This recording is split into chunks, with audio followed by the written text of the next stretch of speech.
প্রামাণ্যচিত্রে 2021 সালের 6 জানুয়ারির বক্তব্য বিকৃত করার অভিযোগে ব্রিটিশ ব্রডকাস্টিং কর্পোরেশনের বিরুদ্ধে $5 বিলিয়ন বিশাল অর্থের পাওয়ার হাউস মামলা দায়ের করেছেন মার্কিন প্রেসিডেন্ট ডোনাল্ড ট্রাম্প।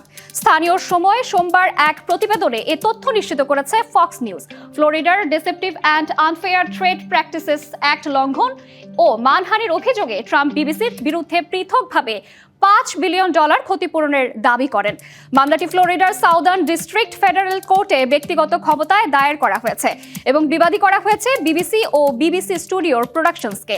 এদিকে ট্রাম্পের আইনি দলের এক মুখপাত্র বলেন, এক সময় সম্মানিত কিন্তু এখন কলঙ্কিত। বিবিসি ইচ্ছাকৃত, বিদ্বেষপূর্ণ ও প্রতারণামূলকভাবে প্রেসিডেন্ট ট্রাম্পের বক্তব্য বিকৃত করেছে। এমনটি করা হয়েছে 2024 সালের প্রেসিডেন্ট নির্বাচন প্রভাবিত করার নগ্ন চেষ্টায়। প্রেসিডেন্ট ট্রাম্পের এই পাওয়ার হাউস মামলা মানহানি ও বেপরোয়া নির্বাচন হস্তক্ষেপের জন্য বিবিসিকে জবাবদিহির মুখে দাঁড় করাচ্ছে।